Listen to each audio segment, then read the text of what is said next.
Raebareli police ने blind murder का खुलासा करते हुए एक हत्यारोपी को मय आला कत्ल के किया गिरफ्तार। मामला महाराजगंज कोतवाली क्षेत्र के कपूरपुर गांव का था, जहां 3 जून को तेज बहादुर के ट्यूबवेल पर फावड़े से काटकर हत्या कर दी थी। दिन दहाड़े हुए हत्याकांड से पूरे जिले में हड़कंप मच गया। पुलिस अधीक्षक ने हत्याकांड के जल्द खुलासे के लिए कई टीमों का गठन किया था। पुलिस ने मुखबिर की सूचना पर गाँव के ही मृतक के दूर के रिश्तेदार राम मनोहर को पूछताछ के लिए उठाया।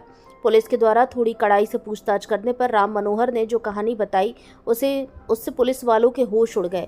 राम मनोहर ने बताया कि 18 अप्रैल 2025 को उसकी बेटी की शादी थी, लेकिन मृतक तेज बहादुर मेरी बेटी के ससुराल वालों को जहर खाने की झूठी सूचना लेकर शादी तोड़वाने की कोशिश की थी, लेकिन किसी तरह मान मनोबल के बाद बेटी की शादी संपन्न हो गई थी। तभी से मैंने तेज बहादुर को ठिकाने लगाने की योजना बनाई थी। अपनी योजना के तहत 3 जून को मैं तेज बहादुर के ट्यूबवेल पर पहुंचा। वहां पिपरमेंट की टंकी की सफाई कर रहा था। मैंने ट्यूबवेल की कोठरी में रखे फावड़े को निकालकर पीछे से तेज बहादुर की गर्दन पर वार कर दिया, जिससे उसकी मौके पर ही मौत हो गई। इसके बाद में घटनास्थल से फरार हो गया। पुलिस ने पकड़े गए आरोपी राम मनोहर के पास से हत्या में प्रयुक्त फावड़े को बरामद करके न्यायिक अभिरक्षा में जेल भेज दिया। भारत संवाद से अभय द्विवेदी की रिपोर्ट। क्या हुई थी, उसे लेकर के क्या खुलासा हो रहा है?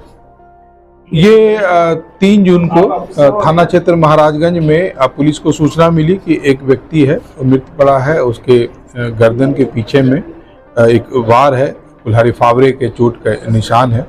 मौके पर जो है फॉरेंसिक टीम पहुंची, महाराजगंज थाने की पुलिस फोर्स पहुंची, वरिष्ठ अधिकारीगण, एसपी महोदय, एडिशनल एसपी, सीओ सभी पहुंचे और परिवारीजनों के तहरीर पर एक 145/25 103 बीएनएस हत्या की संगीन धाराओं में अभियोग पंजीकृत किया गया और इंस्पेक्टर महाराजगंज के और पर्यवेक्षण में, क्षेत्राधिकारी के पर्यवेक्षण में इसकी विवेचना शुरू हुई और अनावरण करने का प्रयास किया गया।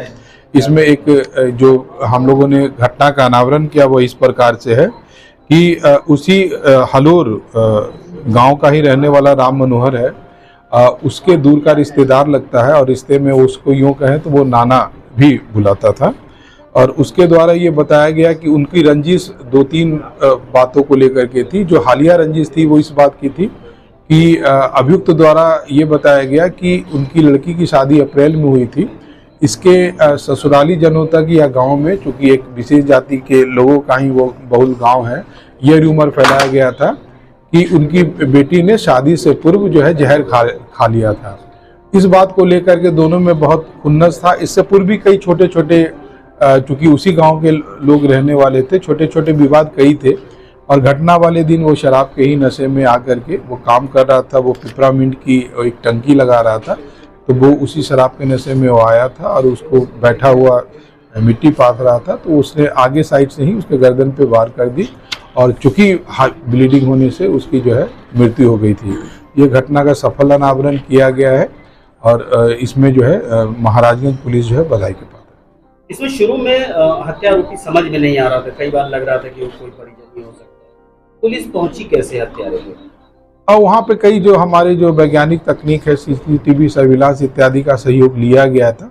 पुलिस घटना के अनावरण के संबंध में विस्तार से गाँव के लोगों से पूछताछ की जा रही थी और घटना को अच्छे से समझने का प्रयास किया जा रहा था। उसी क्रम में एक कड़ी मिली थी और इनकी गतिविधि कुछ संदिग्ध लगी और लोगों से, आसपास के लोगों से चीज़ों को पूछा गया और जब कड़ियों को जोड़ा गया तो इस घटना का अनावरण